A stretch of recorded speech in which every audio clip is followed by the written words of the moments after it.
물론 여긴 국민 라디오.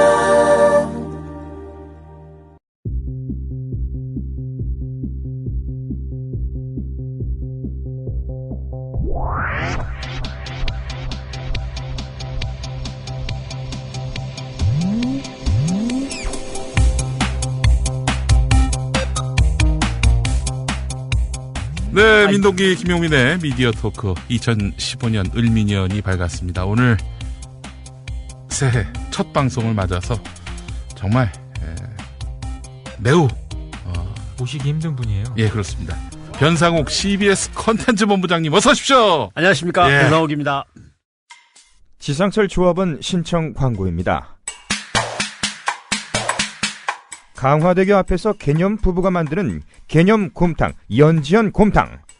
연지연이란 가마솥의 장작불로 온종일 구워내는 곰탕을 서로 나누어 이어지는 인연이란 뜻입니다. 연지연 곰탕이 민주주의를 열망하는 조합원 여러분과 국민의 건강을 책임지겠습니다. 곰탕 포장 판매는 한 팩 800g에 7,000원이며 7팩 이상은 무료 배송으로 드립니다. 연지연 곰탕은 강화대교 입구에 위치해 있습니다. 단체 주문 예약 및 포장 주문 전화번호는 010-7252-1114, 010-7252-1114, 031-989-9968. 조합원 단체 예약은 10% 할인해드립니다.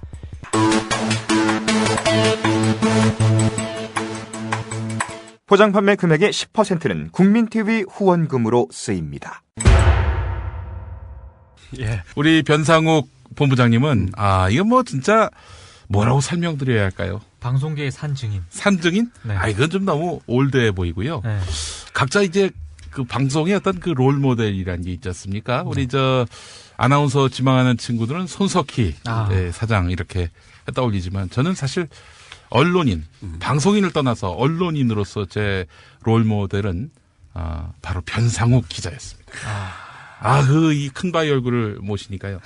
얼굴은 제가 더 큰데. 얼굴 면에서는 김용민 PD와 제가 아주 압권이죠. 압권입니다. 네. 예. 사람들이 저에 대해서 오해가 조금 있으신데 예. 사실은 상당히 저렴한 남자라는 거. 밥 먹을 사람이 없어서 헤매다가 혼자 먹기 일수이고. 아무 때나 밥 사준다 그러면 네 하면서 쫓아가는 아주 저렴한 남자라는 걸 염두에 두셨으면 별 말씀 하십니다. 우리 저 변상욱 본부장님은 실은 지금 콘텐츠 본부장이라는 자리가 어떤 자리냐면은 이 보도국, 편성국, TV는 아니죠. 그렇죠. 이제 기자, PD, 아나운서, 엔지니어를 총괄하는 자리인데 사실은 한 10달 전까지는 TV도 제 소관이었는데 도저히 뭐 관장하기가 어려워서 TV는 교회 선교랑 묶어서 선교 TV로 따로 이제 본부가 마련됐죠. 그러셨구나. 이게 결제하기에 이게 펜을 매일 새로 사서 결제를 해야 될 정도로 결제하다가 하루 만에 다 약이 달아서 사인펜이 자꾸 달아서 또 사와야 되는. 이게 간부를 맡으면 진짜 하기 귀찮은 것 중에 하나가 그 결제하고 무슨 회의하고 있잖아요. 그게 제일 귀찮아요. 오늘 이렇게 2015년 을미년 새해를 맞아서 우리 변상욱 본부장님을 모시게 된 이유는 뭐냐면은 정윤회가 2014년을 그야말로 뜨겁게 달구지 않았습니까? 언론의 윤회를 직접 다 체험을 하시지 않으셨습니까? 언론 암흑기, 그러다 언론 민주화 시기, 그리고 뭔가 좀 발전되어 가는 듯 하다가 다시 대후퇴를 하는 이런 전 과정을 다 보셨으니 그런 점에서 본다면 정말 그 산증인은 맞으시네요.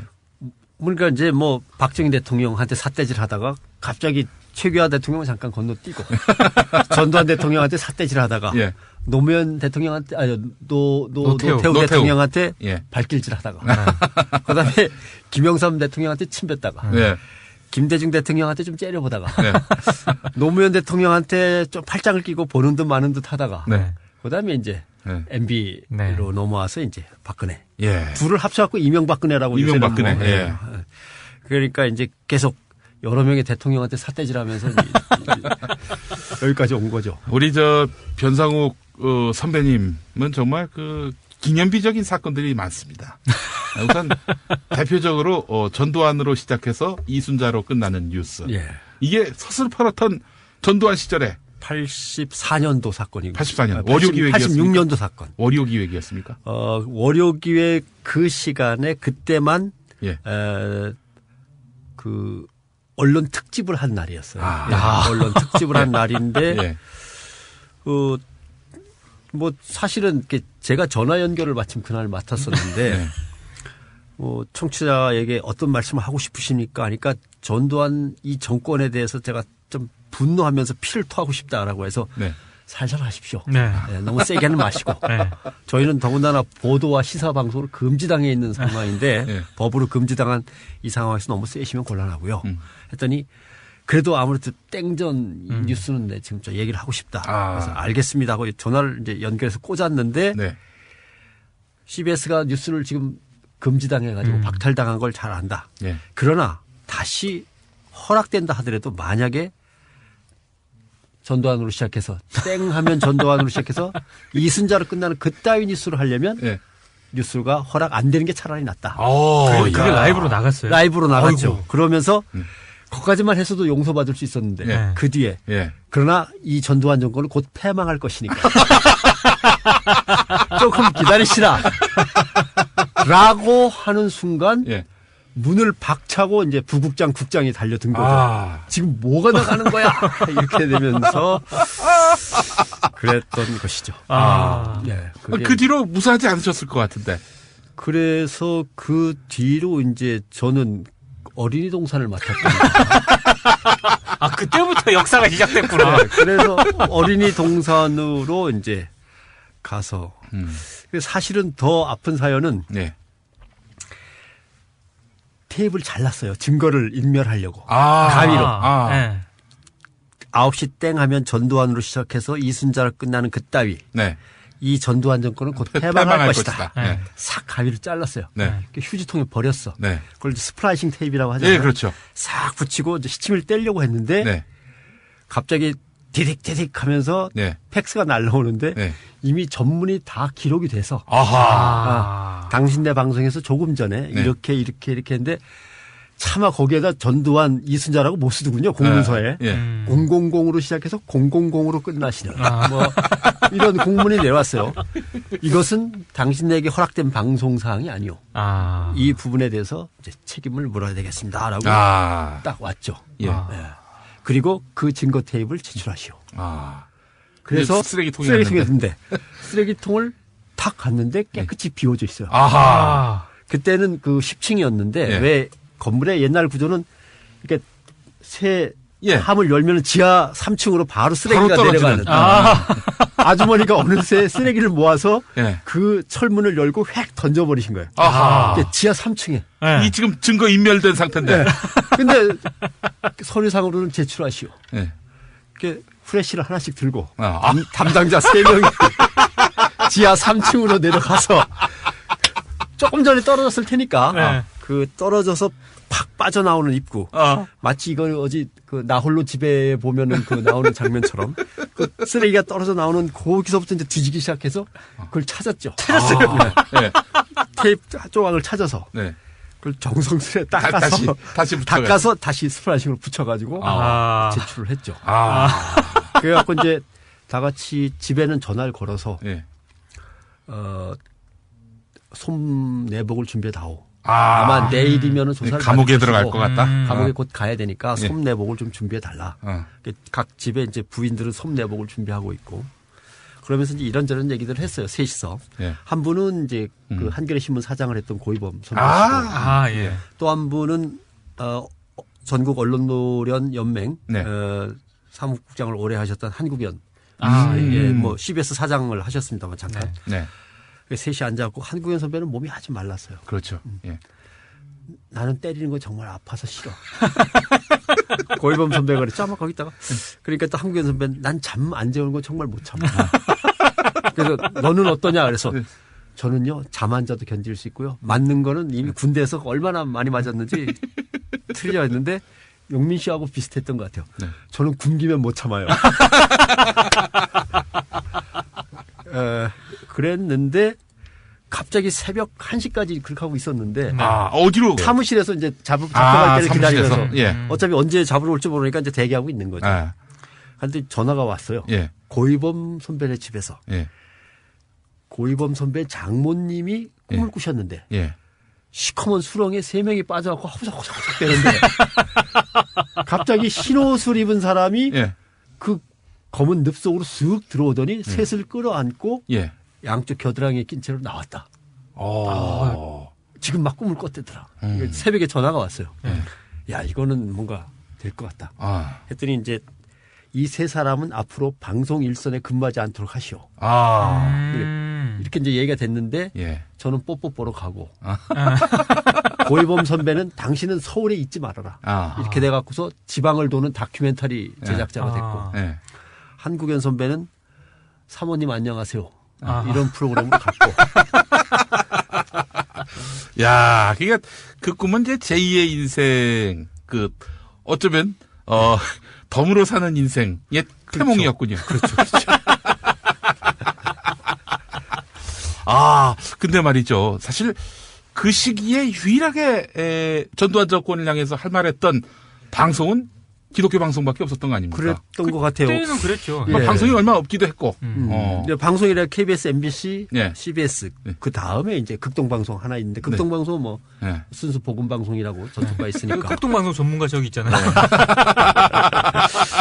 그래서 한 번은 해외 출장을 가는데 여권을 이제 내고 이제 출국대를 거치지 않습니까? 그 이제 출국대하고 이제 짐 검사를 간단하게 해야 되는데 갑자기 그 출국대 심사로 보던 그 공직자 한 사람이 여권을 보더니 혹시 월요일 날 나오는 그 기자입니까? 제 여권을 보더니 왜냐하면은 기획은 고이범 선배가 하셨고 취재 리포트는 제가 주로 담당하니까 제 이름이 제일 많이 나가는 거죠. 혹시 그 기자냐 그래서 그렇다고 그러니까 옆을 싹 보더니 무사 통과입니다. 뭐 짐은 안 보겠습니다. 다만 방송은 열심히 계속 해주시고. 그랬더니 나중에 알고 봤더니 공무원들이 오후 2시에 시작하는 프로그램이었는데 점심 먹고 잠깐 커피 한잔 한다고 그러면서 지하실이나 옥상에서 라디오에 귀를 기울였더라고요. CBS 라디오. 보일러실 같은 데서 어떤 분은 옥상에서 그 방송을 어떻게든 들어야 된다고 그러신다고 얘기 나중에 들었어요. 왠지 부럽다. 아니, 우리 저 본부장님이 겪으셨던 그 경험을 낙곰수 할 때. 낙곰수. 낙곰수 할 때. 근데 그 시즌2 이제 안 합니까? 어떻게 됩니까? 일단 이제 1월 16일이 중요합니다. 1월 이번 달 16일. 이제 김어준, 주진우가 이제 구속되면은 그렇죠. 곤란한 상황이고요. 뭐 만약에 유죄 취지로 나오더라도 뭐 집행유예 이렇게 나오면은 뭐 그다음에 액션을 좀 취할 수 있을 것 같은데. 주진우 기자를 시청역 뒤에서 잠깐 봐갖고 우연히 길에서 만났어요. 근데 본색을 드러냈어요. 그래 그때도 뭐 한참 이제 검찰 조사 시작되고 그래 어떻게 됐어요? 그러니까 이제 그때까지 진행된 결과를 얘기하는데 나도 모르게 참 내가 괜찮은 사람인데 이라이씨. 하는데 주진우 기자가 너무 놀라는 거예요. 저 양반 입에서 그러니까 입을 확 닫고. 근데 사실은 뭐 낙곰수 때는 뭐 정말 뭐 아무것도 아니죠. 진짜 아무리 이 서슬퍼런 권력이라 할지라도 지금 잡아가서 때릴 거다, 굶길 거다, 잠 안 재울 거다 이런 상상은 안 하잖아요. 그렇죠. 근데 그래요? 우리 선배님 때는 그 실존하는 위협이었고. 난 잡혀갈 것 같은데 들으면. 아니 정몽준 갔다 왔는데 박수 받으면서 갔다 왔죠. 사실. 근데 저는 진짜 그 방송을 들으면서 자랐어요. 라디오 기자로서. CBS 라디오는 정말 진정한 방송이란 무엇인가? 진정한 언론이란 무엇인가? 거의 물론 내부적으로 보셨을 때는 여러 가지 많은 모순들과 또 이런 인간의 이중성을 보시면서 조직에도 또 조직원들에게도 실망을 많이 가지셨겠지만은 근데 방송 듣는 사람들은 또 그 입장이 달랐거든요. 막 유월항쟁 터지고 그때 텔레비전 방송에서 스포츠 중계를 하는데 이 스포츠 중계를 하다가 갑자기 경기가 중단돼. 이건 뭐 막 그 주변에서 시위가 벌어져가지고 철탄이 날라들어가지고 중단된 건데 그때마다 저희 아버지께서 CBS를 틀어봐라. 거기는 뭐가 나올 거다. 보도 기능도 없는. 아무튼 그래가지고 이제 두 번째 좀 제일 컸던 사건은 그 무렵입니다. 박종철 군 고문치사 사건. 그때 이제 제가 리포트 15분짜리를 만들고 이제 월요 특집이니까 월요일 날 나가야 되니까 주일 밤에 늦게까지 회사에서 이제 만들고 대개는 이제 회사에서 자죠.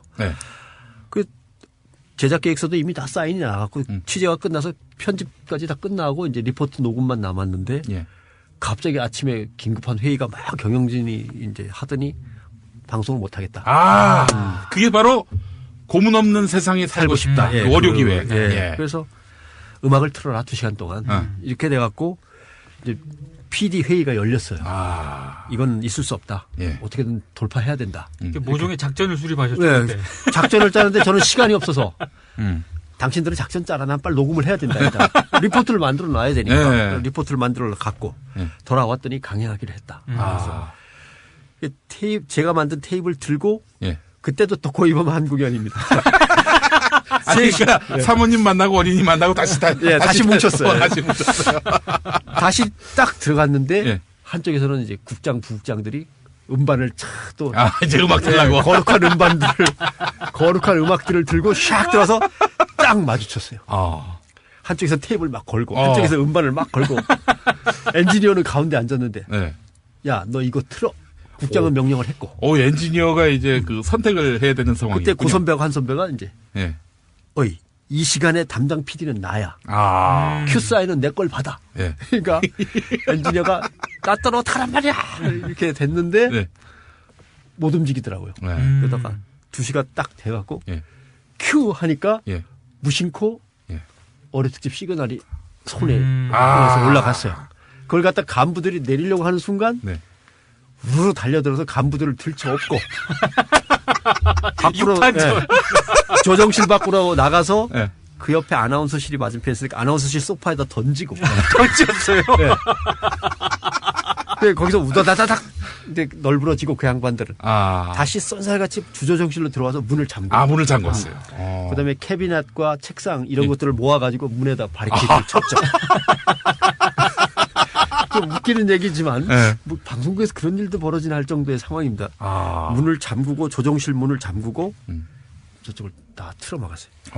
그때 이제 안에는 초대 손님들이 있었죠. 그 성균관대 총장을 지내신 장을병 교수. 예. 그다음에 헌법재판관을 하셨는데 요번에 그 8대1에서 소수 의견 내신 한 분처럼 맨날 소수 의견만 내던 변정수 변호사 그때 계셨고. 예. 그러니까 진행자는 누구였습니까? 진행자는 그때 김영훈 목사라고 김영훈 목사님. 감리교 목사셨는데 이제 워낙 이런 사회 문제 관심이 많으셨죠. 인생 상담도 하시는 네. 우리 애니어그램의 또 달인. 저쪽 문으로 들어가서 그 양반들 마이크를 막아버리면 이게 또 진행이 안 되니까. 그렇죠. 그렇지. 그래서 저쪽 손짓을 하는데 벌써 동료들이 쫙 몰려가더니 이제 스크럼을 짜고 그쪽 문과 이쪽 문을 길게. 이내 장막을. 심지어는 여자 아나운서와 여자 서무 보는 아가씨까지 동원돼서 스크럼을 짜고 딱 막아서고 간부들도 뭐 돌파하려는 척 많은 척 했지만 그걸 뚫고 들어올 생각은 없었겠죠. 1시간 15분쯤 진행이 됐는데 똑똑똑 누가 문을 노크를 하더라고요. 그래서 우리 편의 연락사항인가 보다. 뭐야? 딱 그랬더니 나 사장이야. 이게 순간 난 연락병인 줄 알고 뭐야? 그랬더니 나 사장이야. 이러겠는데 문 여세요, 변 기자. 아주 점잖게. 뭐 김관성 목사님. 김관성 목사님. 민주화 운동 때문에 뭐 감옥에도 갔다 오시고 제가 제일 존경하던 분이셨으니까. 야, 또 정말 또 멘토가 와서 문 여세요, 변 기자. 이러니까 반말로 했으면 제가 좀 버티겠는데 존댓말로 문을 여세요, 변 기자. 이러니까 문 열어야겠는데요. 그러니까 두 선배가 나갈 만큼 나갔어. 열자고. 쓱 열었죠. 그랬더니 왜들 이러시는 거예요. 정리를 이제 하세요. 이제 음악 냅시다. 그래갖고 이제 한 1시간 20분 정도 하고 40분은 음악으로 나갔어요. 뭐 나갈 만큼 나갔으니까 고문 없는 세상에 살고 싶다. 그리고 나서는 이제 동아일보를 필두로 해서 신문 기자들이 몰려왔죠. 그리고 나서 이제 CBS 뭐 방송 중단 사건 이렇게 하고 이제 언론에 보도가 됐고 김중배 선생의 칼럼이 그때 제일 인기였습니다. 동아일보. 네, 동아일보. 정권을 향해서 제일 쓴소리를 할 수밖에 없는 그 유일한 칼럼. 거기에 누구냐 이 방송을 끄는 게 내가 월요일마다 이 방송을 듣는 걸 통과 제의로 삼고 있다. 이 방송을 끄는 자들이 누구냐라고 하면서 이제 질타를 통과 제의. 전 톰과 제기로 들었습니다. 그래서 늘 2시에 이 방송을 트는 걸 나는 월요일에 내가 지켜야 할 일과를 삼고 있는데 누가 이걸 끊는단 말이냐라고 갑자기 음악이 나오니까. 네. 그래서 이제 그런 일이 있었다라고 하는 걸 이제 칼럼에다 또 한 번 더 힘을 실어 주시더라고요. 그래서 이제 다시 이제 저는 성우실로 성우실 아니 성우실은 왜 가세요? 거기 가 있으라고. 방송에 일체 관여를 하지 마라. 그래서 그게 이제 제작자도 아니고. 그렇죠. 성우죠, 이제. 뭐. 성우들은 연기라도 하는데 연기도 못하니까 성우실에 이제 찌끄다시 내지는 시다. 효과맨 뭐 이런 효과맨 거. 이런 걸로.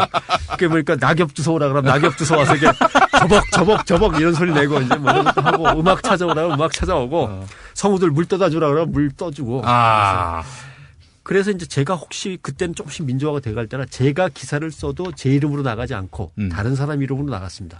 근데 제가 잘못 쓰면 그 사람이 끌려가는 거죠. 그렇죠. 그래서. 그런데 선배님, 그때는 아직 보도 기능이 회복되기 전인 아니었습니까? 그러니까 문화뉴스. 생활뉴스.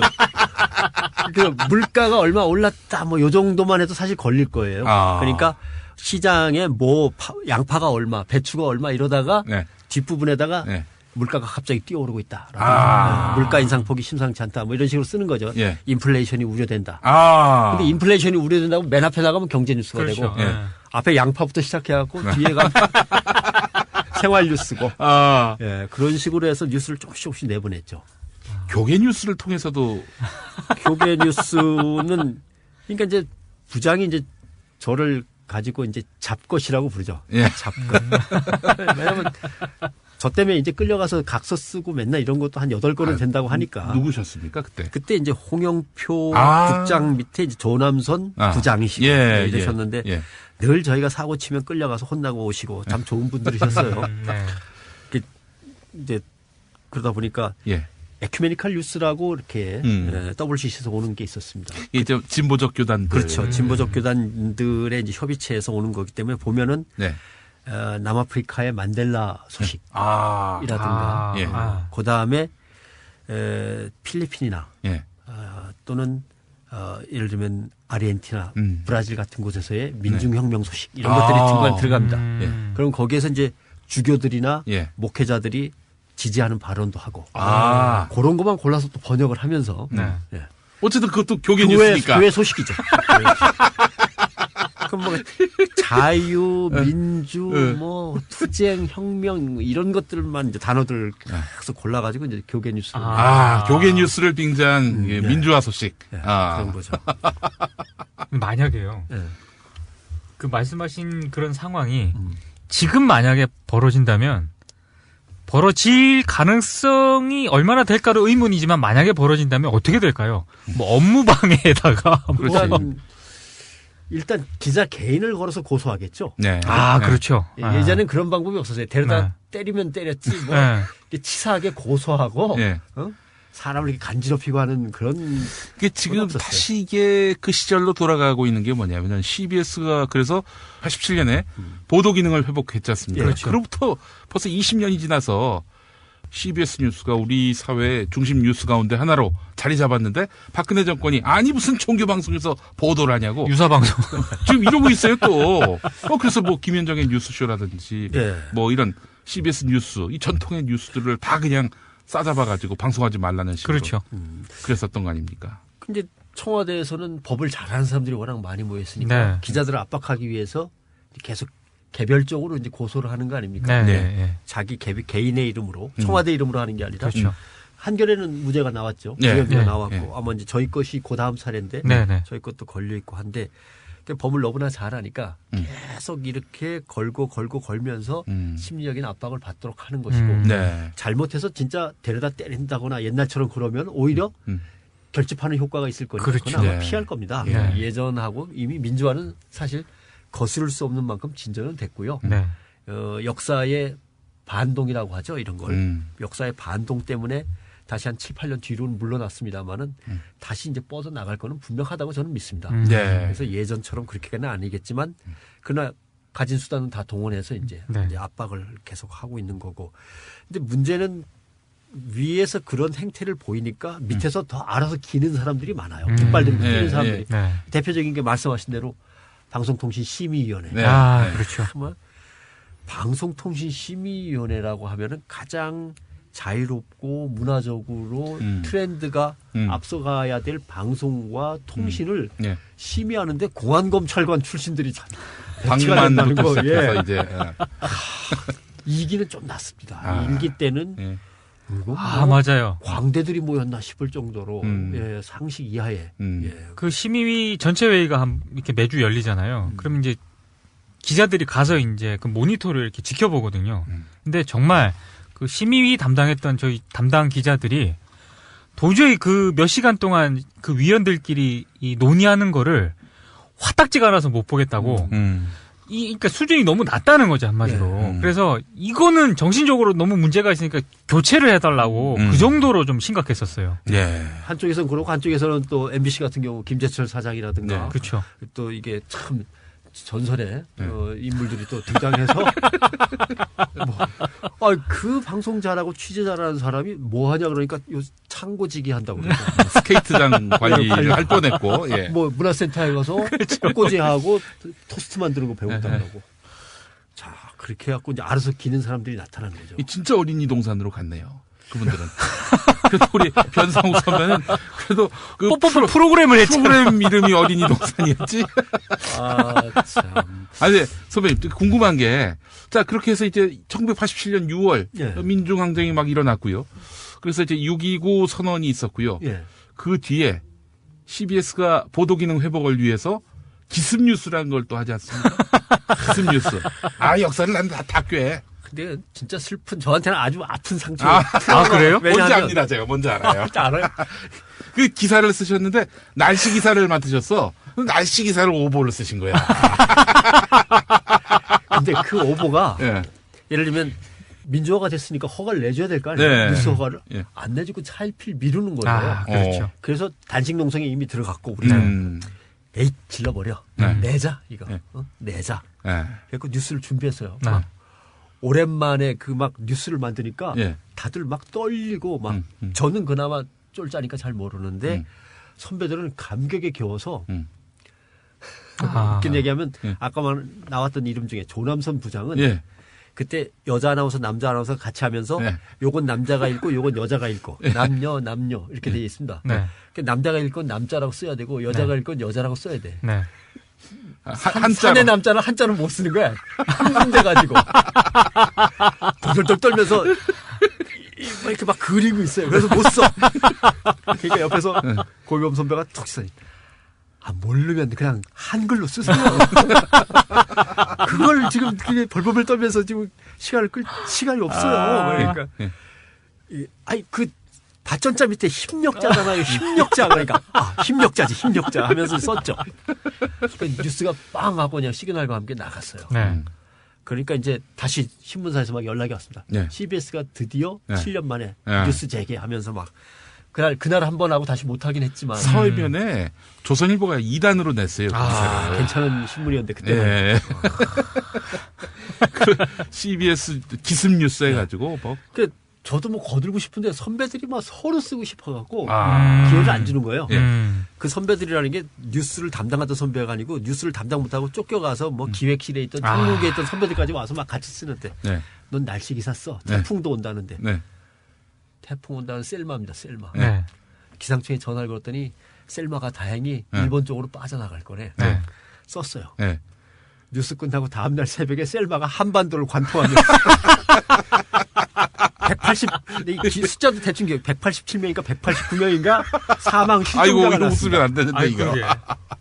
아이고. 선배가 딱 다음날 쓰려면 똑바로 써라 좀. 야 뭐? 비껴나가 다행히도 한반도를 완전히 휩쓸고 갔지 않냐. 이 오보를 너 어떻게 책임질래? 그것도 제일 참 7년 만에 뉴스 재개한 거룩한 뉴스에 네가 완전히 5점을 남겼다고. 그냥 어찌나 창피한지. 아니 그거는 우리 변 선배님이 말씀하셨기 때문에 우리가 아는 거지 뭐. 그렇죠. 날씨 기사까지 기억하는 사람은 없어요. 근데 창피했어요. 내 기상청에 폭탄을 던지고 싶더라니까. 일부러 저 CBS 이 기습 뉴스를 엿먹이려고 그런 건 아니었나? 아무튼 그때 뭐 다 같이 오버했어요. 물론 예. 다른 방송 신문도 뭐 다 네. 그 사이 비껴간다고 써갖고 다 같이 오버는 했는데 의미가 좀 남다르죠. CBS는. 우리는 그때 마침 뭐 아, 그때 그래서 결국에 전두환 정권이 예, CBS의 보도를 결국 재개하도록 허락했죠. 예. 이렇게 그 길을 텄고 아, 그래서 이제 뉴스를 이제 시작하면서 기자들도 공채를 하고 네. 또 KBS가 있던 분들 다시 돌아오기도 돌아와. 하고 아. 돌아온 분 중에 그 이정식 사장도 그렇죠. 계시죠. 이정식 사장이 그 이제 뉴스가 이제 재개되면서 제가 그때 이제 야당을 출입했어요. 네. 아. 급히 야당으로 뛰어나갔죠. 예. 네. 그 전까지는 야당 그 경비 초소를 넘지를 못했어요. 항상 그 경찰들이 다 막고 있어서 경찰 눈에 띄면은 저놈 CBS 소속인데 왜 저길 들어가자고 그럼 뭐 걸리니까 바로. 아, 그 보도 기능이 없었을 예, 때. 네. 경찰서 이런 데는 일체 공공기관은 들어가지 못했습니다. 아. 그러니까 바로 야당에 가서 신고하고 예. 여당은 받아주지도 않을 것 같아요. 들어가지도 못했고. 아. 우리하고 비슷해. 상황이. 아니, 무슨 섭외 전화를 하면 아예 그냥 셀까 버리니까. 여당은 문을 열어주지도 않을 것 같아서 아예 그냥 야당에 가서 등록을 했어요. 예. 등록을 하고 그때 이제 CBS에 있다 KBS로 쫓겨갔던 이제 이정식 선배가 야, 나 좀 있으면 갈 거야. 좀만 참고 기다려. 이제 하면서 같이 이제 취재도 다니고 그랬죠. 그러다가 이제 여당에 문이 열려서 여당도 갔고 그러면서 이제 이정식 선배가 돌아왔죠. 네. KBS에 사표를 던지고 돌아왔고 이제 그 뒤로 한 명, 두 명 계속 돌아와서 옛날 멤버들이 뭉쳐가지고 그래서 결국 정치부, 경제부, 사회부라는 새 조직이 겨우 만들어졌어요. 네. 그 선배들과 이제 우리하고 이제 합쳐져서 그랬죠. 아, 그러면서 이제 노조도 또 만들고 바삐 움직였죠. 그때부터는 정신이 없죠. KBS 있다가 그 좋은 직장 버리고 진짜 언론 하겠다고 간 분들이 뉴스타파에 많잖아요. 그렇죠. 예. 뭐 그때 완전히 그냥 대접이가 되는 거예요. 한마디로. 그렇죠. 아, 그러고 보니까 KBS 사람들이 참 뉴스타파로 가서 예. 정말 맹활약을 하고 계신데. 네. 아, 이게 그 시절로 완전히 지금 돌아가고 있는 것 진짜 같습니다. 그러네요. 그러게요, 진짜. 참. 이 국민 라디오에서 월요 기획 만들면 돼 이제. 누구 던질 거야, 대체? 박근혜로 시작해서 정윤회로 끝나는 뭐 이러면 안 되고. 근데 여긴 던질 사람이 없잖아, 던질 사람이. 없어. 근데 이제 그때하고 다른 것은 어. 그때는 참 정치하거나 대통령 하기가 쉬웠던 것 같아요. 예. 불러다 때리면 되니까. 이러니까. 근데 요새는 이제 때릴 수는 없으니까 그렇죠. 여러 가지로 이제 머리를 짜내야 되니까 네. 아까처럼 이제 압박하는 고소 고발도 네. 이제 이루어지고 예. 또는 이제 어떻게든 종북이라는 단어를 붙여야 되니까 머리를 많이 써야 되는 예. 거죠.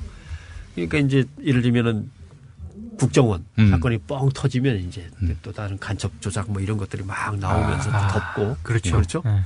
그 다음에 이제 정윤회 사건 같은 게 터지면은 이제 국정원에 그 선거 조작 같은 게 있으면 그 다음에 이제 통진당의 이석기 의원이라고 그렇죠. 어쩌고 예. 하면서 이제 내라는 뭐 어쩌고 하면서 이제 다시 종북이 나오고 그 다음에 정윤회 사건이 터지면 네. 까지 또 헌재도 동원되고 그렇죠. 이제 이러면서 계속 종북 하면서 이제 가는 거죠. 근데 아무 데나 꺼내서 아무 데나 붙여도 다 얘기가 되는 거기 때문에 그래서 실제로 항상 어떤 뉴스가 어디엔가 파묻히면은 놓치지 말아야 될 것과 그것 때문에 묻히는 것들을 생각해야 되는데 네. 기자들이 이게 나약한 거죠. 음. 방향이 저쪽으로 틀어서 벌써 종북으로 가고 있으면은 어쩔 수 없이 거기에 따라가서 또 그 기사를 써야만 합니다. 정부가 그거에 대해서 뭐 발표 자료를 막 쏟아내면 무시하고 안 쓰면 되는데 또 어쩔 수 없이 쓰는. 물론 데스크는 써오라 그러죠. 네, 그러니까 제일 문제는 MBC, KBS도 그렇고 다른 신문사도 그렇습니다만은 악화가 양화를 구축해요. 예. 간신히 나름대로 비율을 맞추면서 수능하면서 굴종하면서 살아남은 사람들은 결국 살아남아서 높은 자리에 올라가고 높은 자리에 올라가서 역시 자기와 비슷한 사람들을 밑에다 깔아놓고 자기가 또 편하게 되고 이렇게 하면서 결국 괜찮았던 사람들 정말 좋은 사람들은 자꾸 변방으로만 나가고 아니면 막 말씀하신 대로 그 회사를 떠나서 뉴스타파로 가든지 네. 이렇게 되고 아이고 참 진짜 이또 양해에 너무 좀 우울한 시커먼 양 얘기를 하는 것 같아서 그렇습니다만은 예 우리 저 변상우 선배님은 또 기자도 하시고 PD도 하시고 맞아요. 예. 사실 보도 기능 없을 때는 PD로 들어오셨다가 예. 보도국 재건되면서 기자로 그렇게 가셨다가 된 거죠. 예. 정확하게 얘기하면 PD 시험을 이제 보고 PD로 채용이 됐어요. 네. CBS에서 PD를 뽑는다. 네. 네. 사실은 MBC 아나운서 준비하고 있었는데 아나운서. MBC 아나운서 시험을 봤다면 저는 합격을 자신하고 있습니다만은 먼저 손석희 사장의 동기가 되는 거죠. 예. 그런 셈인데. 진짜 그러네. 네. 제가 그러니까 한 2달 빠르죠. 예. 근데 CBS PD 공채가 먼저 있었기 때문에 제가 공채점을 보고 들어갔더니 갑자기 논문을 하나씩 던져주면서 예. 기사로 한번 바꿔봐라. 논문을. 저는 이제 대학 신문사에서 좀 눈여겨본 게 이렇게 어깨너머로 본 게 있어서 기사를 썼더니 너는 일단 남아라. 그래서 너는 PD를 뽑았지만 기자 일을 해야만 한다. 그래서 기자 교육을 따로 받았어요. PD 기자 교육을 다 받고 오전에는 PD 역할, 오후에는 취재 나가서 뭐 월특집 취재라든가 예. 교계 진보교단 취재라든가 NCC 취재라든가 이제 이런 것들을 맡았죠. 그래서 계속 PD 기자를 왔다 갔다 했던 거죠. 이제 우리 변상욱 선배님이 CBS 들어가시기 전에 언론 통폐합이 있었고 그렇죠. CBS의 보도 기능, 광고 기능이 박탈당하고 예. 그 전두환이가 그 박정희 시절부터 CBS가 굉장히 바른 언론, 올바른 어떤 뉴스와 공정 보도를 했다고 말하진 않지. 이게 굉장히 정권에게 위협이 되는 그런 기사들을 많이 썼다. 그렇게 인식을 해서 통폐합 조치 때 그렇게. 그러니까 보면은 이제 좀 아프고 따가운 뉴스를 가끔 질러버리는, 그때도 통제가 심하긴 했지만 예. 아프고 따가운 뉴스를 질러버리는 동아일보가 있었고 동아방송이 있었고 CBS가 있었고 요 세 개가 제일 문제였던 거예요. 예. 그래서 동아방송은 그때 이제 완전히 폐지됐죠. 그렇죠. 예. CBS는 폐지하려니까 읍세잔이 이 개신교가 또 배후에 있고 예. 기독교 재산이니까 이게 그냥 문대버리기가 참 나빴고 그래서 뉴스와 광고만 이제 살짝 제거를 한 거고, 또 하나 이제 그 근거가 된 사안은 74년에 언론 자유 소투쟁이라고 하는 게 이제 동아일보. 조선투이 동아투이에서 벌어집니다. 그때 들고 나왔던 것 중에 하나가 CBS의 언론 자유 소투쟁 선언문이 있었어요. 찍힌 거예요 이제 그때. CBS도 저 조직도 어차피 물론 자기네끼리 선언문만 냈다가 그냥 거기서 끝나버리긴 했지만 밖으로 문제는 안 됐지만 저 조직도 문제가 있다라고 생각을 한 거죠. 그래서 결국은 80년에 이제 당하게 된 거죠. 아니 근데 그때 상황하고 지금 상황하고 진짜 데자뷰 같아요. 그쵸. 지금도 사실 뭐 지상파 3사 거의 뭐 지금도 젊은 기자들이 뭐 통안에 반성문을 내고 회사를 향해서 성명서를 내면서 질타하고 선배들을 그런 상황. 2012년까지의 상황이죠. 그 이후로는 자발적 충성을 하는 그렇죠. 친구들도 많고 또 아예 또 그렇게 충성하는 친구들만 전면에 내세우고 말이죠. 그 우리 변 선배님 그 시기에도 해바라기 언론인들이 있었죠. 이제 그렇죠. 겉으로는 뭐 그렇게 할 수밖에 없지만 심정적으로는 CBS의 그 방향과 저널리즘에 대해서 동조하면서 야 너희들이 부럽다. 뭐 이런 언론인들도 있었을 것이고요. 예. 비율이 어느 정도였습니까? 근데 비율을 참 따지게 나쁜 게 밖에 나가서 취재를 돌아다니면 걸리니까. KBS, MBC 동료들을 만날 수 있는 길이 없어요. 그렇지. 예. 보도 기능이 못 없으니까. 들어가니까. 일단. 보도 기능이 없으니까. 어떻게 하다가 이제 제일 이제 현장, 특히 이제 기층 민중이라고 흔히 얘기하던 빈민, 도시 철거비, 노점상 이런 현장에서는 기자들을 만나죠. 그 다음에 이제 구로구청 부정투표 사건이라든가 그때는 그 현장에 CBS만 들어갈 수 있었던. 기자들이 다 밖에서 못 들어가고 있고 나만 슬금슬금 눈치 보다가 난 들어갔다 올 거야 하면서 들어가고 그럴 때는 이제 기자들을 만났고 그다음에 이제 미문화원 점거투쟁 사건 이럴 때는 달라붙어가지고 이제 다들 취재를 하죠.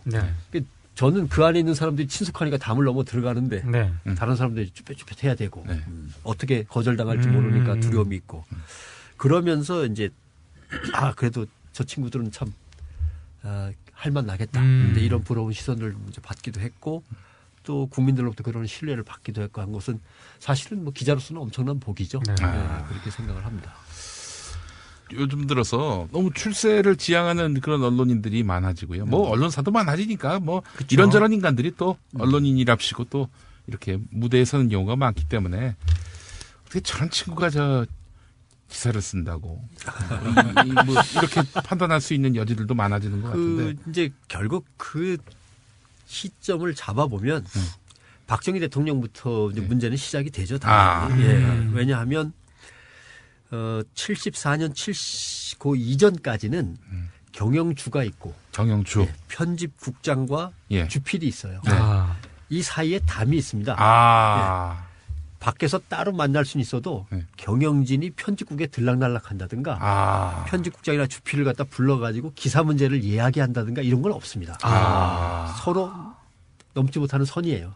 대표적인 곳이 바로 동아일보였다고 하더라고요. 그래서 김상만 그 사주는 기자들을 굉장히 좀 그렇죠. 존경했다고. 예를 들면 한국일보의 장기영 회장도 네. 그러셨고 아주 예. 대표적인 분들이에요. 예. 말씀하신 대로. 예. 경영진은 예. 기자들에게 간절히 바라는 눈빛 정도는 보낼 수 있지만 네. 그 선을 넘어가서 만나거나 예. 말을 전하거나 할 수는 없는 거죠. 김관석 사장님도 그러셨고요. 그러셨고. 예. 그러니까 문을 닫아 걸고 지들끼리 방송하고 있어요. 그러니까 1시간 15분 뒤에 올라오신 거예요. 그런 거란 말이에요. 근데 이게 74년에 광고 탄압이 들어가고 동아일보에. 예. 그래서 백지 광고 사태가 벌어지고 경영진이 심각한 경영의 압박을 받으면서 이게 변하기 시작합니다. 예. 제일 눈치가 빨랐던 게 조선일보예요. 조선일보가 사주가 직접 이제는 봐라 우리도 저렇게 됐다가 난리 난다 하면서 이제 편집국에 관여를 하기 시작해서 이제 80년을 맞는 거죠. 그러면서 언론 통폐합을 팡 이제 전두환 정권이 때리니까 봐라. 조심해야지 안 그러면 회사가 날아간다라고 하는 이제 두려움이 언론계에 심어졌죠. 아울러 또 전두환 시기에 언론사 임금이 팍 그렇죠. 오르지 않습니까? 그러니까 왜냐하면 박정희 시대 때 여러 언론이 있었지만 그걸 갖다가 거의 한 10분의 1로 줄여버리고 예. 그 친구들한테는 갑근세 면제. 아. 세금을 안 내. 기자가. PD는 냅니다. 아. 기자가 세금을 안 내. 예. 언론사의 전기료라든가 각종 공과금들은 상당히 감면이 되고.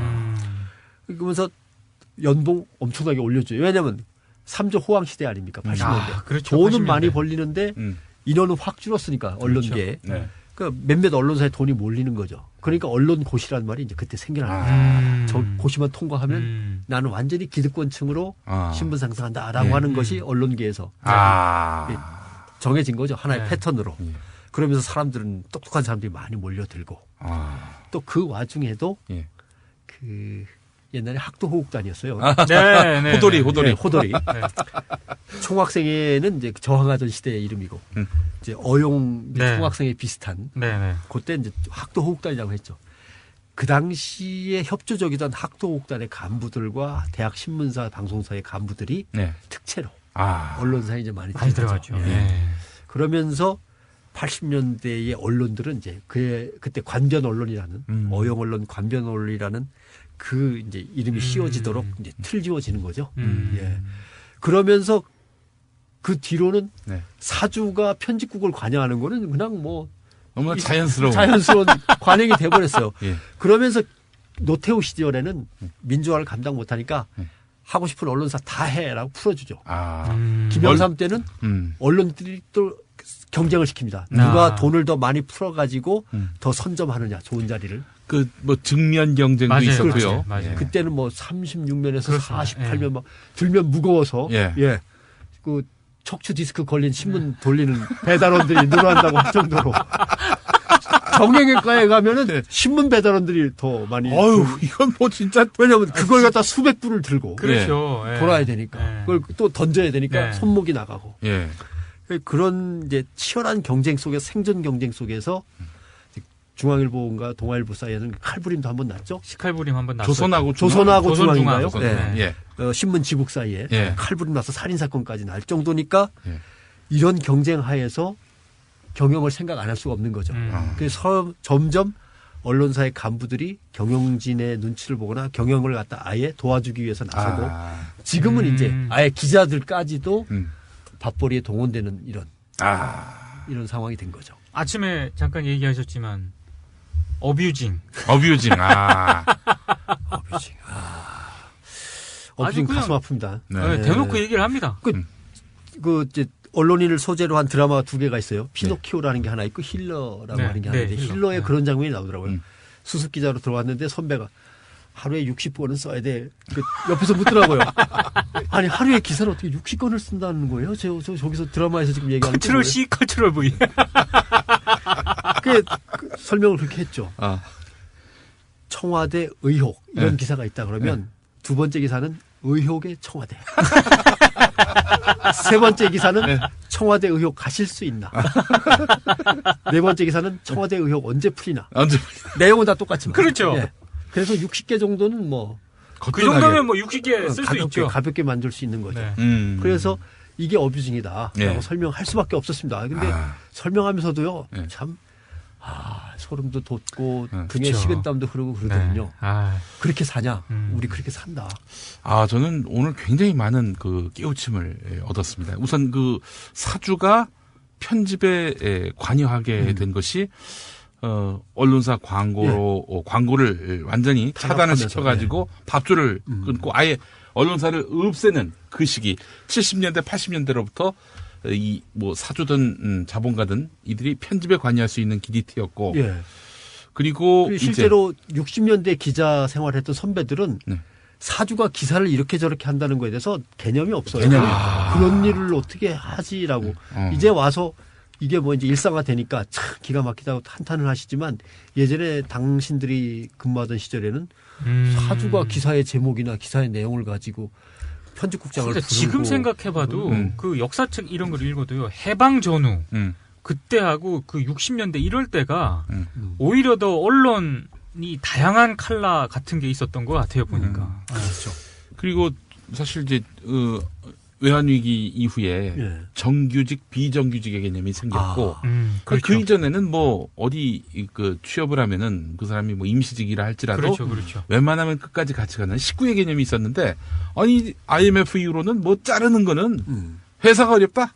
자르는 거는 뭐 아무런 양심의 가책을 느끼지 않는 그런 상황이 됐고요. 그러면서 예전에는 이제 전체 언론사가 권위주의적인 정권의 이제 눈치를 볼 수밖에 없고 포갑적으로 휘둘렀으니까 그러니까 민주화가 된 다음에는 개별 정파에 대한 장학생들이 이제 생겨나죠.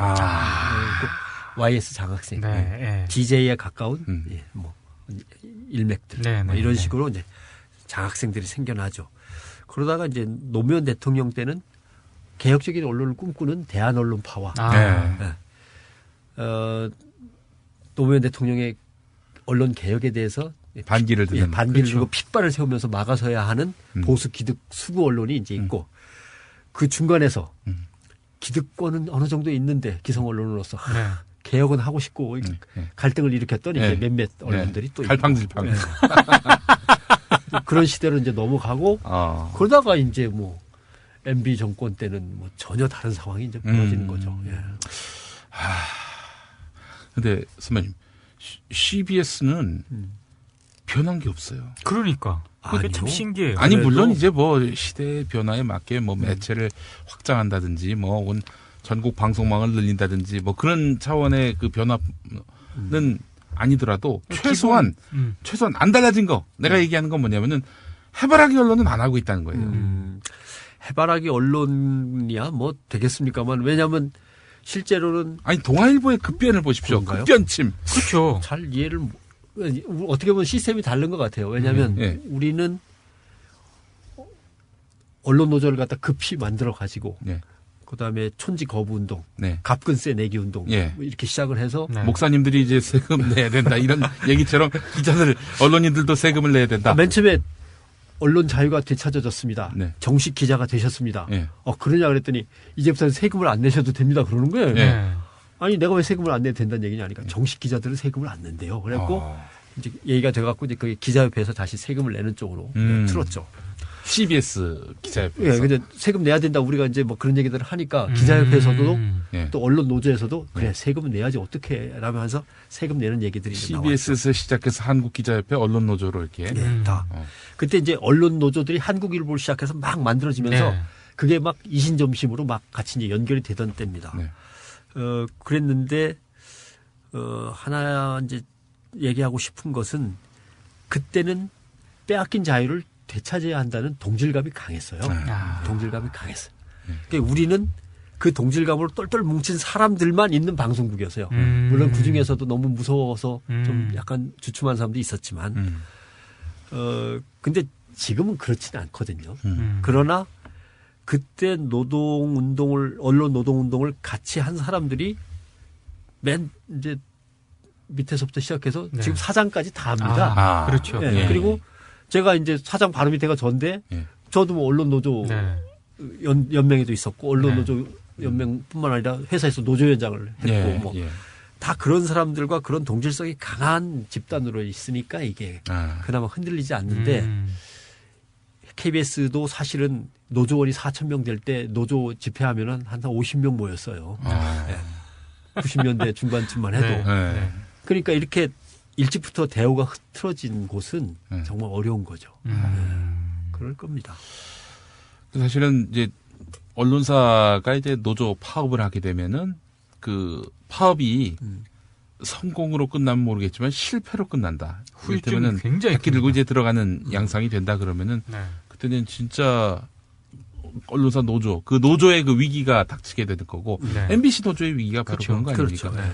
근데 CBS는 265일이었나요? 365일에서 100일 279일인가요? 뭐 그 정도 되는 예, 것 같습니다. 예. 그 기간 동안 파업을 하고 결국엔 이겼어요. 그렇죠. 예. 이게 CBS의 어떤 그런 이런 건강성을 유지하는 힘은 아니었는지. 그때도 사실은 저도 존경하던 예. 같이 민주화운동 네. 쪽에 계시던 목사님이 이제 사장님이셨는데 네. 뭐 이렇게 저기 한 문제가 아니었어요. 예. 예를 들면 정치적으로 문제가 된 사건이 하나 있지 않았습니까? 예. 그건 정치적으로 야당을 편들긴 했지만 예. 지금으로 생각하면 예. 편파적인 겁니다. 예. 이게 노조가 문제 제기를 하고 네. 거기에 이제 부국장이야 부장들 간부들이 모여서 어떻게 할 거냐. 노조하고 경영진하고 세게 한판 붙게 생겼다. 네.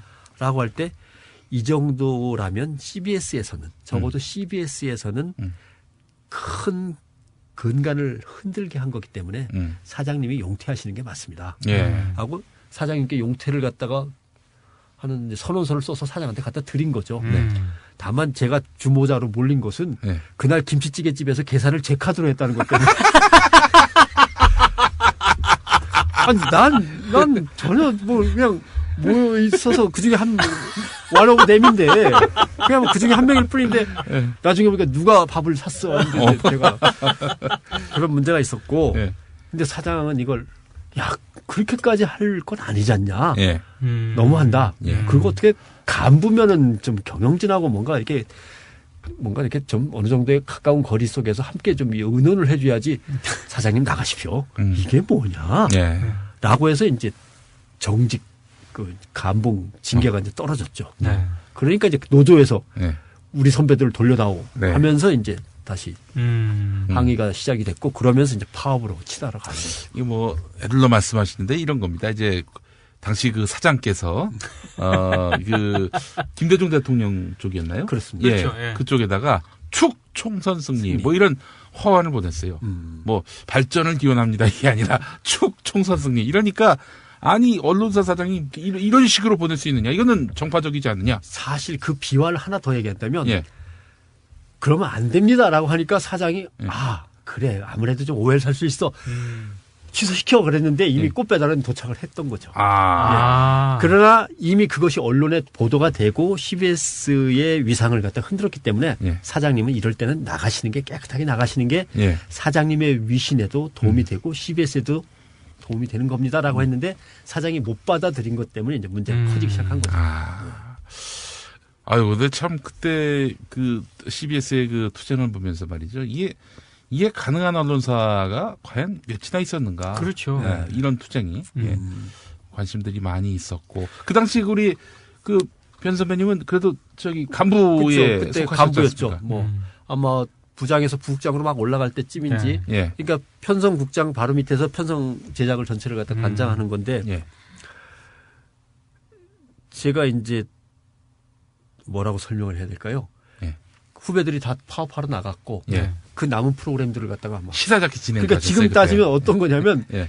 김현정의 뉴스쇼도 아침에 제작하고 저녁에 시사자키도 제작해요. 그러니까 김현정의 뉴스쇼와 정관행의 시사자키를 다 제작해야 됩니다. 그러면 진행도 하나 해야 돼요. 진행도 하나 하셔야 뭐 돼요. 이런 사이 진행하면서 제작하는 거죠. 거의 이런. 골병이 드셨네. 그러면서 한 달, 두 달, 세 달이 막 가는 거예요. 어. 네, 그래서 가고 그 다음에 그런데 그래서 노조가 이제 그 당시 상황을 제가 기억하는데, 근데 조성호 편성국장님이잖아요. 예.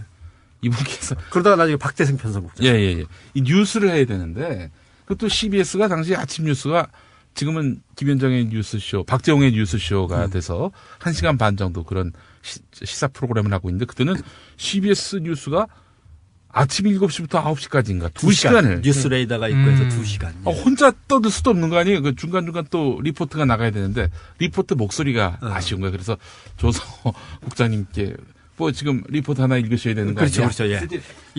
예. 이미 국장을 오래전에 끝낸 분인데. 예. 리포트 갔는데, 리포트는 마치 자기가 쓴 것처럼 해줘야 되는데, 이 양반이 딱, 녹음을 해서 넘겼는데, 틀어보니까, 서울에서 연합뉴스에 보도입니다. 그러고서 파업이 아마 이제 한 9달 가까이. 9달 가까이, 예. 진행이 되는데, 한 4달인가? 예. 남았을 때쯤. 네. 노조에서 후배들이. 네. 동력이 다 떨어졌습니다. 네. 지금 완전히 굴복하고 들어갈 수밖에 없겠습니다. 힘을 실어야 되는데 힘이 없습니다. 뭐 예. 외부 사회단체들도 지원을 갖다 이미 했고 다 했는데 더 버틸 힘이 남아있지 않습니다. 어떻게 하면 좋겠냐. 예. 선배들이 다시 노조로 가입을 해야겠습니다. 그래 가지고 예. 또 제정신이 아닌 거지. 또 노조에 가입을 또 했어요. 근데 방송은 정말 막 방송이 망가지고, 그러니까 제가 뉴스쇼 아침에 2시간 제작하고 저녁 다시 2시간짜리 시사잡기도 또 진행도 해야 되고 막 제작도 해야 되고 이런 상황에서 빠져나간다는 게 참 방송이 그 파업에 참여하셔야 되는 거 아닙니까? 방송이 어떻게 될지 생각하니까 이게 이미 성급한 후배들은 부장급 후배들은 좋아 가입할게 하고 가입한 다음에 이미 파업하러 갔어. 네. 저는 참 당혹스럽더라고요. 그래서 노조 집행부를 다시 만나서 방송이 이렇게 망가지는 건 난 내 신앙으로 용납을 못하겠다. 왜냐하면 입사할 때 입사 시험을 보면서 교회 가서 기도를 했는데 무슨 일이 있어도 이 방송만큼은 지키면서 열심히 CBS를 갖다가 좋은 방송을 만들겠습니다라고 했는데 방송을 갖다 깨면서까지 하는 건 참 내 신앙 양심이 참 안 된다 이게 내가 받아들이기 어렵다. 다만 내가 보직사표는 내마. 그 대신 노조는 들어가고 보직사표는 내고 그 대신 방송은 계속 백이종군 하듯이 제작하겠다. 국장한테 그때 박대승 국장이셨죠. 보직사표를 탁 냈어요. 편성부국장 부직을 사퇴합니다. 그 대신 방송은 내면 안 되겠습니다. 그러더니 나를 손을 꼭 잡고 우리 같이 기도하고 갑시다. 기도를 받았어. 어려운 길을 선택한 후배에게 정말 하나님 축복해 주십시오. 저 아픈 마음을 내가 잘 압니다. 이러면서 기도를 하고 다음날 아침에 보면 보직사표가 반려돼서 내 책상에 다시 놓여 있어. 그러면 또 퇴근하면서 그걸 다시 국장 책상에 놓고 퇴근을 해. 다음날 되면 또 반려돼 있어요. 맨날 그러다 보니까 그것도 또 의미가 없어요. 그다음부터 또 내지도 않아. 제가 그때 부국장인지 아닌지도 모르는 거예요. 그러니까. 그러면서 이제 한 서너 달을 갔죠. 그러다가 이제 어느 정도의 타결이 돼서 돌아왔던 거죠. 아이고 참 그 당시에 그 9달이라면 9달 동안에 월급을 못 받은 거 아닙니까? 그렇죠. 애들 학원 끊고 그다음에 애들 피아노를 팔고 그다음에는 친정 가서 돈을 꼬우고 그다음에 이제 친척들한테 또 돈을 꼬우고 이러면서 쌀을 사고 했어야 하니까 어려웠던 거죠. 아이고 참 그 당시 사장께서는 왜 그렇게 끝까지 자기를 지키려 했습니까? 내 생각에는 예. 사실 민주화 운동 일선에서 정말 고생한 양반이고 그렇죠. 명동 사건으로 감옥까지 갔다 오고 누가 봐도 내가 정말 이걸 가지고서 이렇게 대접받을 일은 아니잖아. 너무한다. 라고 하는 생각 뭐 이것이 아마 제일 근간에 있지 않았을까. 일종의 보상 심리 같은 거. 그리고 자존심, 자부심. 자부심인 거. 그건 아마 평화신문에서 평화신문 기자들이 농성하고 했을 때 명동성당과 한국카톨릭을 지키고 있던 함신부님이라든가 이런 분들이 느꼈던 당혹스러움하고 아마 비슷했을 것 같긴 해요. 2015년에 언론 상황은 어떻게 될 것 같으신지? 지금 영화 인터스텔라라는 영화가 있었습니다. 거기에 보면 이쪽에 예를 들면 화이트홀, 네. 블랙홀이 네. 있으면 그 가운데를 잇는 아주 좁은 통로. 네. 그러나 그 통로를 비집고 이게 흘러가지만 열리는 순간에는 완전히 전혀 다른 물고가 세상으로 트이는. 예. 팡 해서 네. 완전히 다른 차원의 세계로 건너뛰는 거죠. 네. 근데 지금 이 웜홀이라고 하는 아주 좁은 통로를 막 서로 비집고 막 엉켜갖고 지나가고 있는 거죠. 아마 2015년 말부터 2016, 17, 18 사이에 벌어질 일입니다만 끝납니다.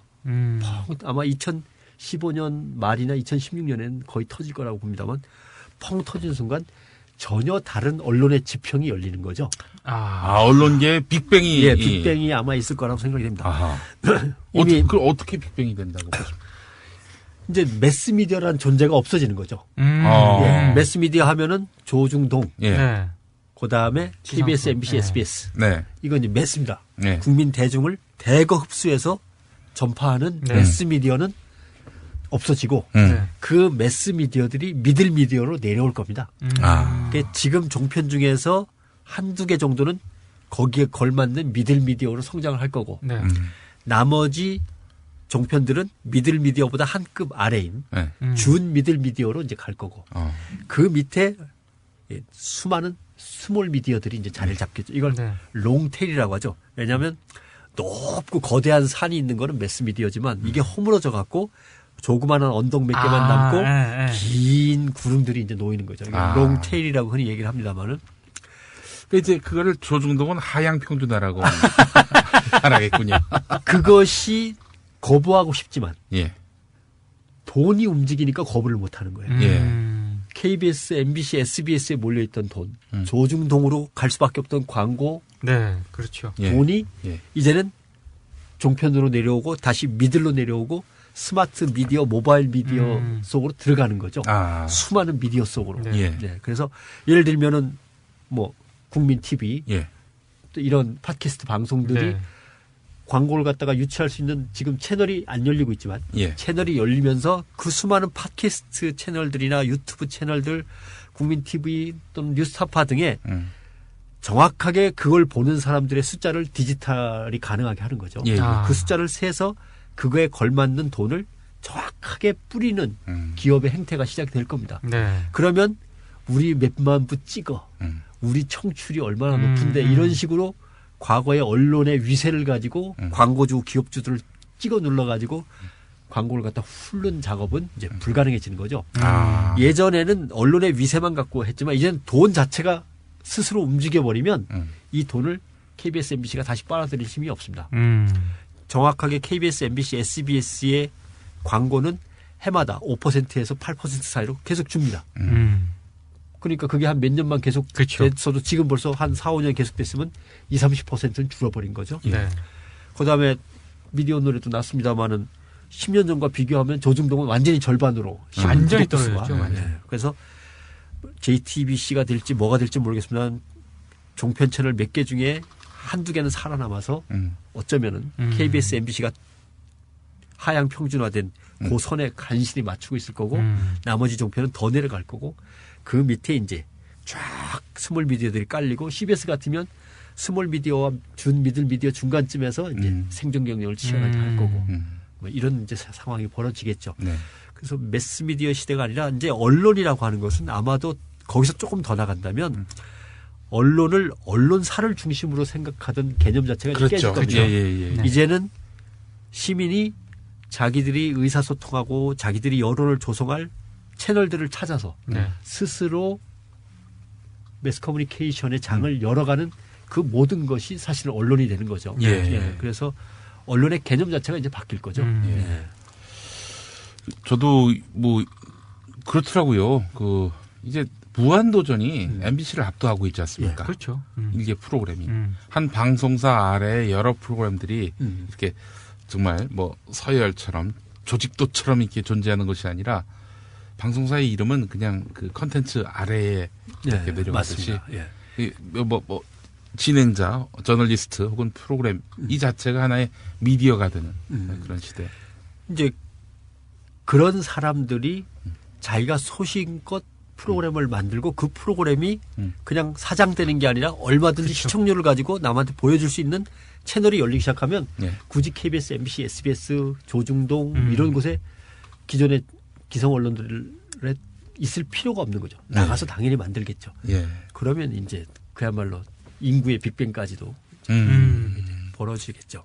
CBS의 이제 보도국, 편성국 총괄하시는 컨텐츠 본부장이시고 또 현직이시고 하시니 뭐 저희가 또 장외에서 또 이렇게 질문을 드리고 또 답변을 하시기가 쉽진 않을 텐데 말이 좀 어렵습니다만은 아니 CBS는 말하자면 타락하지 않았다라는 인식은 분명히 좀 심어져 온 그런 언론사라고 보는데 하지만 그 내외부의 여러 가지 그 상황의 변화 이런 것들을 고민하지 않을 수 없는데 단적으로 얘기하자면은 광고에 취약한 거 그게 바로 사실은 CBS의 가장 큰 어려운 점 중에 하나고 또 그렇다면은 결국 CBS가 교회를 상대로 해서 결국 이렇게 말하자면은 CBS의 어떤 진정성을 또 입증하고 그래야 되는데 우리나라 교회들이 굉장히 보수적으로 쏠려 있고요. 또 정치적으로도 쏠려 있는 상황 아니겠습니까? CBS가 갖고 있는 이런 공정 언론의 어떤 그런 이 철학과 상충되는 부분도 많고 예전에 그런 일이 있었지 않습니까? 저기 이수영 세문안교회 목사의 설교를 CBS의 PD가 편집을 했는데 편집한 건 정당한 행위입니다. 왜냐하면은 너무나 노골적인 정치 발언이었거든요. 그걸 편집 안 하는 건 PD로서 직무유기인데 근데 또 교회는 아니 내가 돈 내고 하는데 말이야. 왜 그걸 편집을 해? 또 이렇게 나왔단 말이죠. 그 아무튼 실제로는 CBS가 갖고 있는 위기를 이제 정확하게 지적을 해 주신 건데 하나는 기독교를 기반으로 하고 있는데 그 기독교라고 하는 우리의 한쪽 기반이 무너지고도 있고 신뢰를 잃어가고도 있고 그걸 갖다가 회복할 만한 기미를 잘 안 보여주는 데 있어서의 불안감. 그러면서 점점 보수 수구화되는 것. 이러면서 이제 색깔 자체를 이제 문제 삼게 되는 이 문제. 또 한쪽은 이 뭐라고 표현해야 될까요? 광고라고 하는. 그래서 거대한 방송사들은 기득권을 움켜쥐려고 하고 거기에 종편이 달라붙었고 광고 시장을 또 삼켜먹고 그다음에 이제 작은 방송사들은 여기에 이제 생존 경쟁에 시달리면서 기업의 힘은 점점 커지는 금권의 힘이 이제 점점 커지는 상황에서 이걸 어떻게 견제하거나 막아낼 것이냐 하는 그리고 가운데에서 우리가 과연 선교 쪽에 더 힘을 기울여야 되느냐 아니면 일반 언론으로서 뉴스 시사에도 힘을 쏟아야 되냐는 아직도 정체성에 있어서의 그 혼란. 이 세 가지 문제를 막 같이 풀어야 되는 사실 제일 어려운 시기죠. 그래서 일단 뭐 본부장하고 국장들이 막아섭니다. 최대한 이제 방어를 해주려고 막아서고 마음껏 써봐라. 마음껏 나갈 수 있다. 마음껏 써봐라. 그러면서 교회에다가 또 뭐 죄송합니다. 뭐 또 젊은 PD들의 생각은 또 많이 다르기 때문에 그런 점은 좀 이해를 해 주십시오.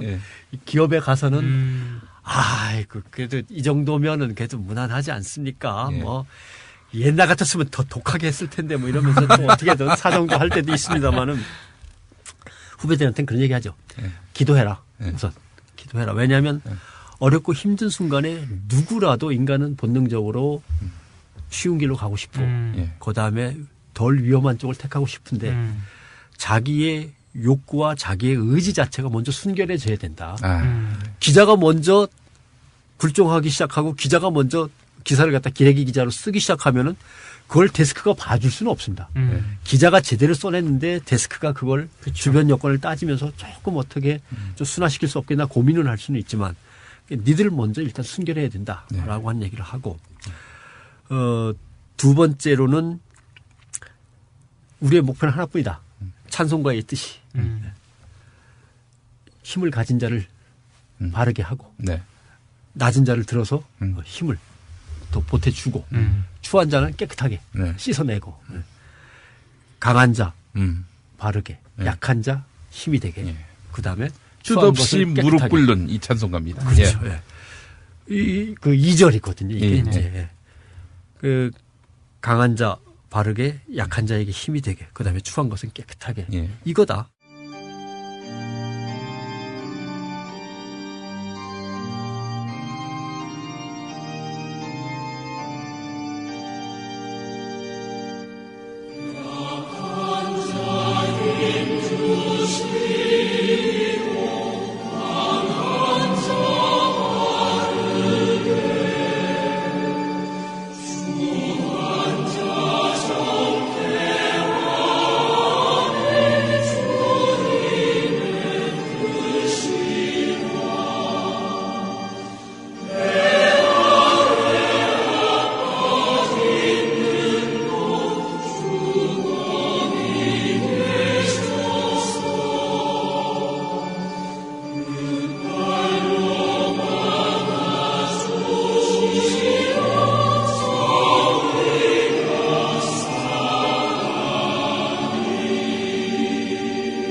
사회의 민주화와 인간화 이것만이 목표다.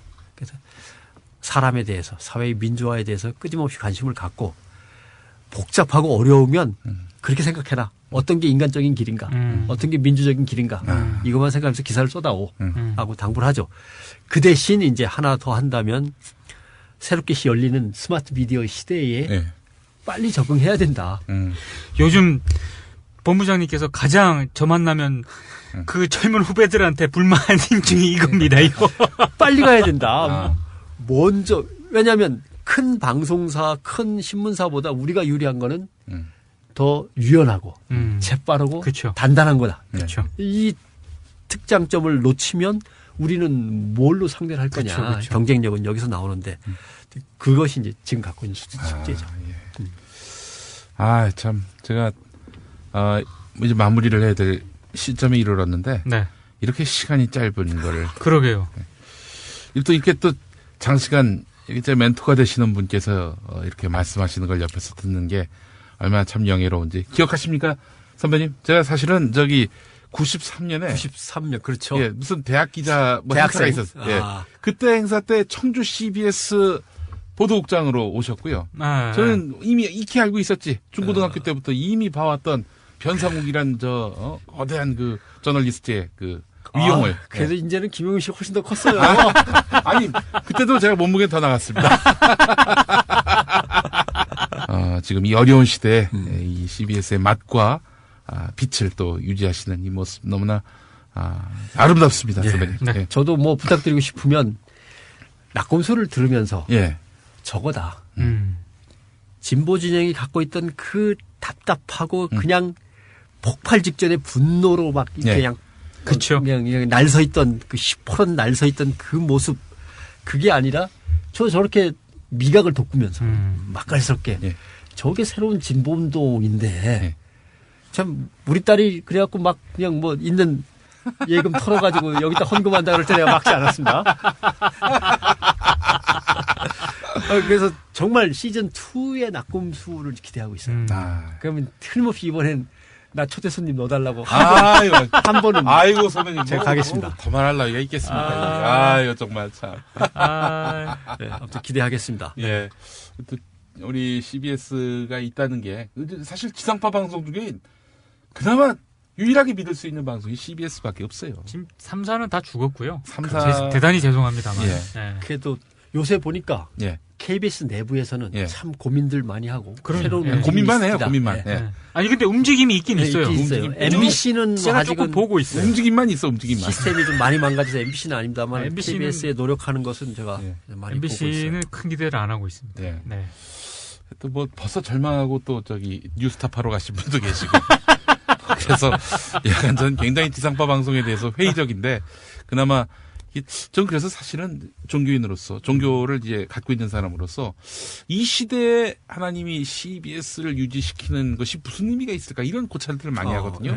사실 제가 이번에 논문을 쓰면서 CBS의 역사를 제가 한번 살펴보게 됐는데 아니 뭐 CBS가 제 논문의 그 어떤 대상은 아니었지만 적어도 CBS를 만들 때는 미 군정이 이 나라를 개신교 친미 국가로 만들기 위한 프로젝트를 세웠고 그 가운데 CBS를 세우는 거를 그 구상 중에 하나로 삼았던 거죠. 그래서 초대의 그 CBS 사장이 그 감의도 목사. 선교사, 예.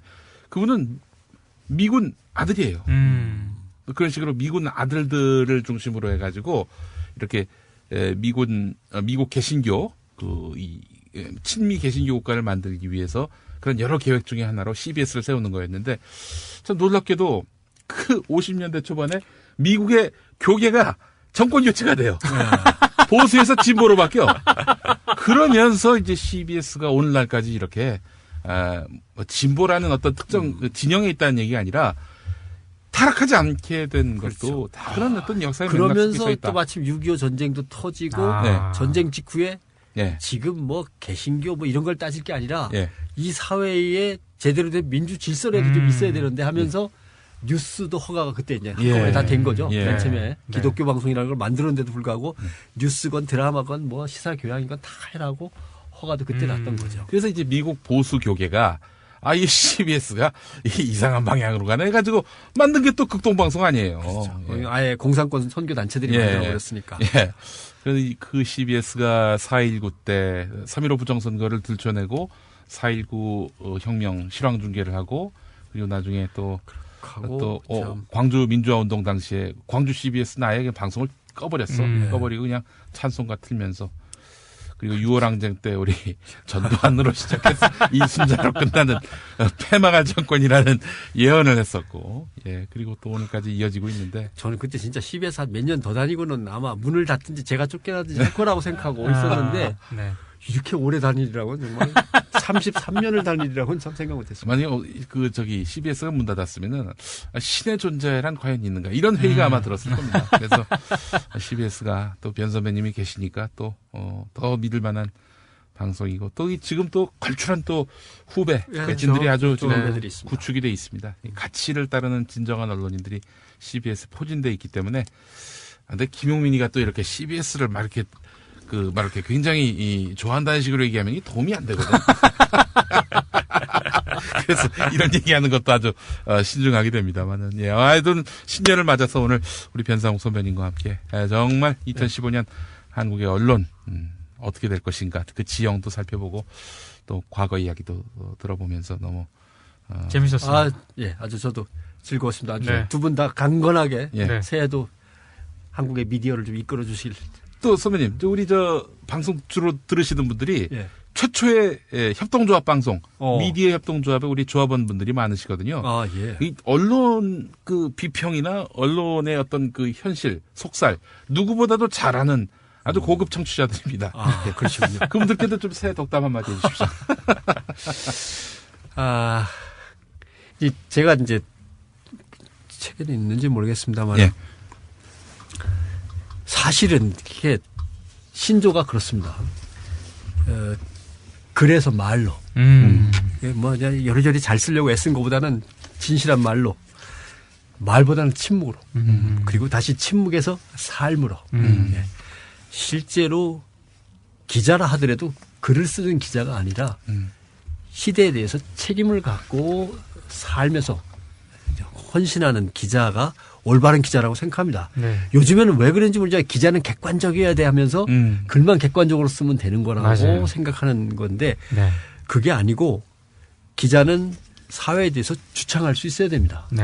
이것이 맞다라고 얘기할 수 있어야 되고 그 얘기가 안 통하면 행동할 수 있어야 되고 행동을 막으면 이제 그걸 투쟁으로 바꿀 수도 있어야 되고 기자의 삶이라는 건 그래야 된다고 생각하고 이런 기자들이 활동할 수 있도록 여지를 만들어 주시려면 안에 있는 그래도 올바른 생각을 갖고 있는 기자, PD, 아나운서 그다음에 다른 방송 요원들을 하고 어떻게든 시민사회가 만나야 되고 연대하는 수밖에 없습니다.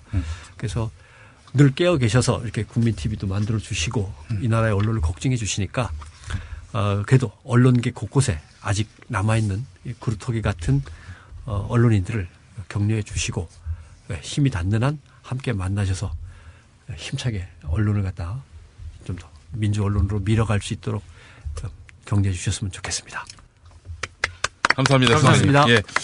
자, 우리 또 이런 주옥 같은 변상욱 선배님의 말씀을 책으로도 만날 수 있습니다. 우리 이렇게 살자. 예. 트윗에 쓰신 글들을 좀. 트윗에 이제 후배들한테 멘토링으로 늘 올리던 글들이 한 4년치를 묶은 건데. 그 중에 이제 좀. 제가 지금 한 있는 것들만. 절반 이상 읽었는데요. 술술 넘어갑니다. 글이 많지도 않기 때문에 술술 넘어가는 것도 있고요. 근데 생각을 많이 해야 돼요. 우리 이렇게 살자. 이 책 사기 싫으시면 변상욱 우리 선배님의 트윗을 하시면 되겠습니다. 올려주십시오. 몇 권에 한해서는 제가 사인해서 보내겠습니다.